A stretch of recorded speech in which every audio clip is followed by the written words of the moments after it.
Between me and the other world, there is ever an unasked question. Unasked by some through feelings of delicacy, by others through the difficulty of rightly framing it. All nevertheless float around it. They approach me in a half-hesitant sort of way, eye me curiously and compassionately, and then, instead of saying directly, "How does it feel to be a problem?"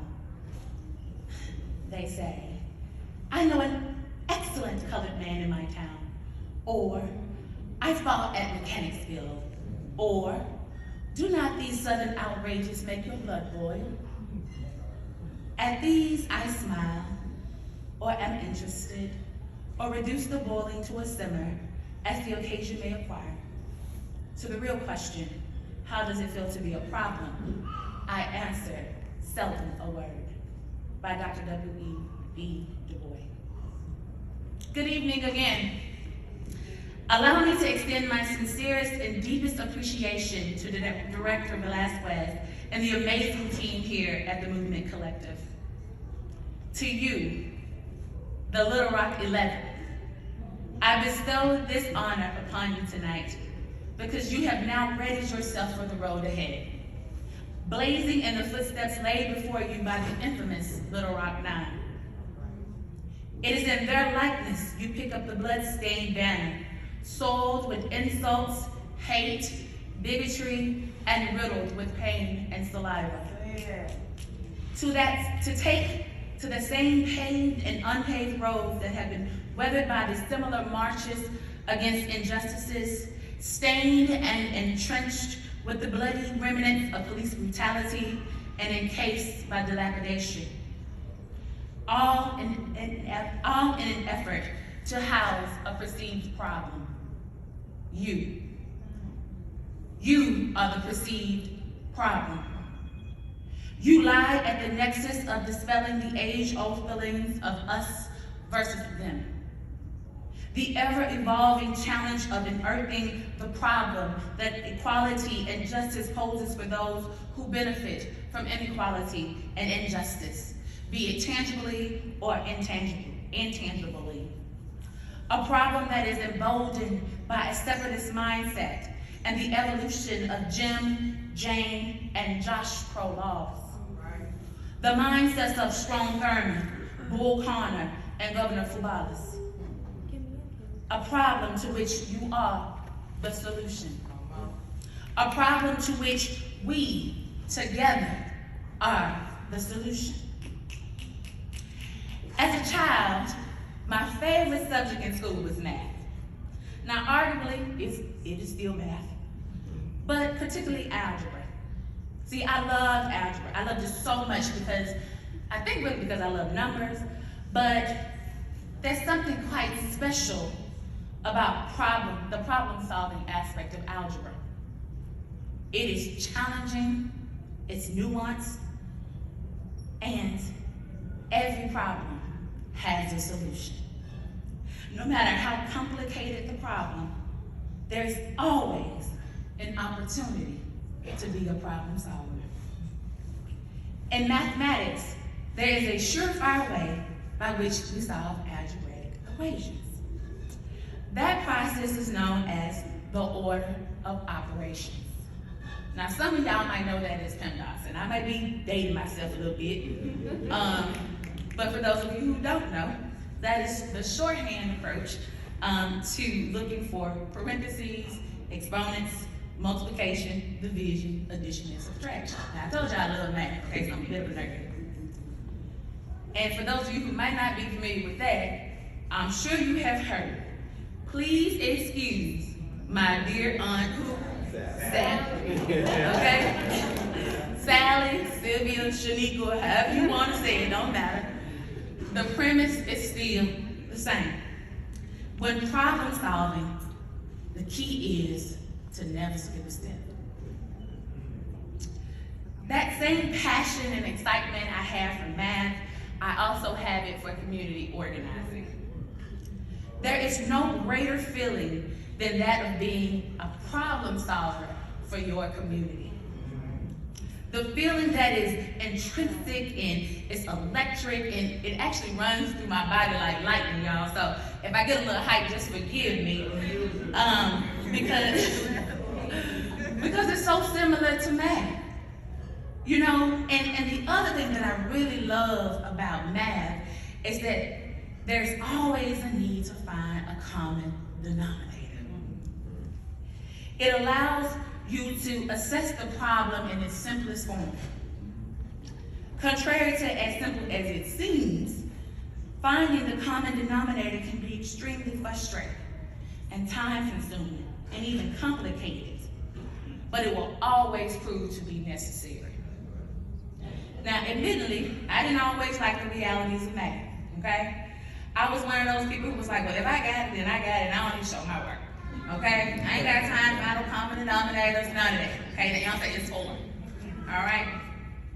But being a lone wolf will leave you lone and wrong.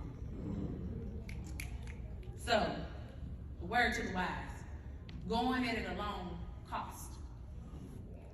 It will cost you your time, your resources, and in many instances, your trust. Which is why you gotta show your work. See, the devil is in the details. When showing your work, you must demonstrate not only to yourself, but to others around you that you have an acute understanding of the problem.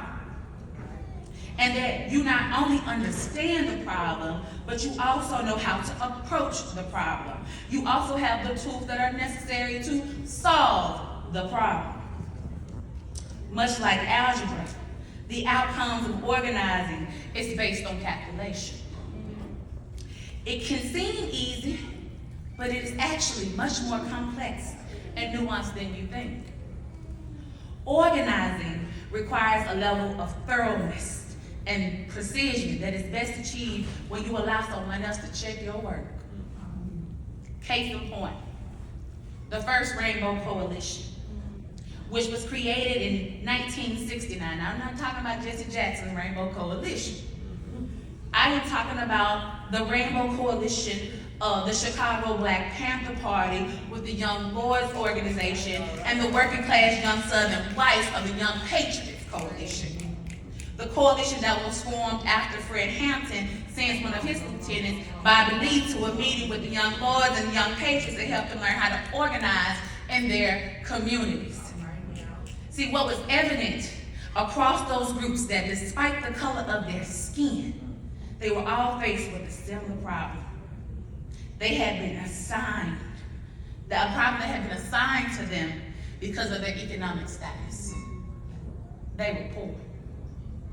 They were poor blacks, poor Latinos, poor whites, and yet every day they were giving up going to work.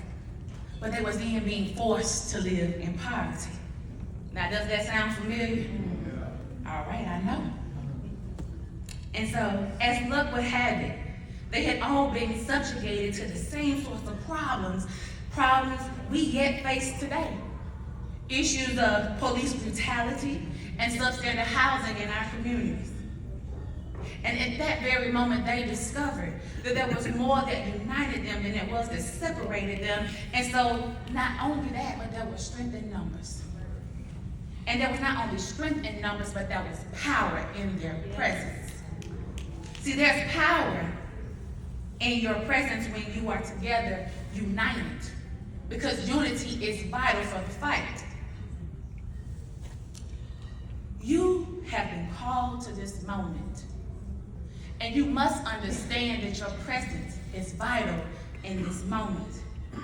You have been trained, you have been educated and supported right now to solve the problem. And the problems of social injustice are bigger than each of you. You are being challenged under the banner of the fierce urgency of now.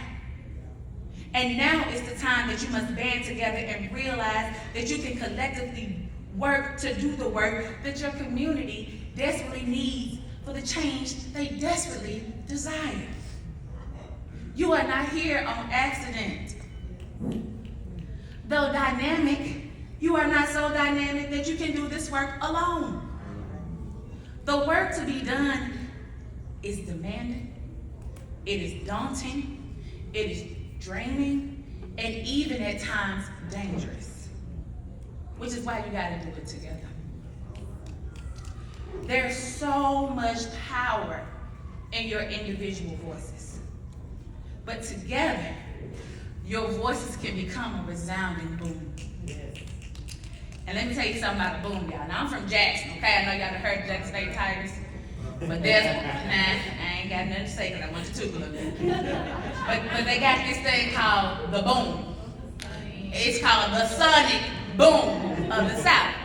In case y'all didn't know, that's the band, okay? And see, it's hard to ignore that boom. It's hard, if you gotta see it, you gotta feel it, you gotta become it. And so, as you seek to see it, feel it, and become it, I want you to embody the bombastic spirit of the Little Rock Nine.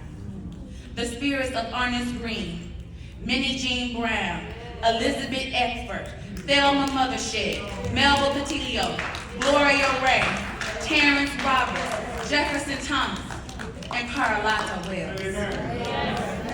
So you gotta adapt their sense of bravery, perseverance, radical resistance, and necessary persistence as you evolve into the Little Rock 11. And you gotta prepare to do the most urgent change and power building work of building your community. Now, as you do your work, I want you to consider a couple of things. I want you to first ponder the problem. I told you I love math. Because as you ponder the problem, I want you to list them all, one by one. And then I want you to ask yourself, what is the problem?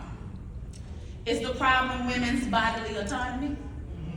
Is the problem wage and wealth disparity? Is the problem unfair and inadequate housing? Is the problem a lack of access to quality and affordable health care? Is the problem racism and implicit bias? Is the problem voter suppression? Is the problem a lack of political power and representation? Is the problem poverty? Is the problem police brutality? Is the problem education inequality? Is the problem food insecurity? Is the problem family separation? Is the problem immigration, job security? Am I the problem? Are you the problem? Are they the problem? What is the problem? Arguably, it is all a problem. Moreover, the people and the systems behind the things are the problem. But thankfully, as I told you earlier, every problem has a solution. And the best way to solve the problem is by using the orders of operation. Please excuse my dear Aunt Sally, Sylvia, or Shanika. Noting that we are only a problem for those who stand in the way of our progress. And to those folks we say, we are not only a problem for you, but we are problem solvers for our communities. Because as problem solvers, we do the math. We believe in showing our work. And we know that if we tackle our problems together, that's when we have the best results. So when someone asks you, what does it feel like to be a problem? Do as you are. Turn them no answer. Just simply show your work. As problem solvers, I invite you to stand with me. If you're a problem solver, stand up. Don't all stand at the same time. Repeat after me. I. What can you? Say y'all name. Why can't you claim? I hereby commit. To prioritize the people. Educate the people.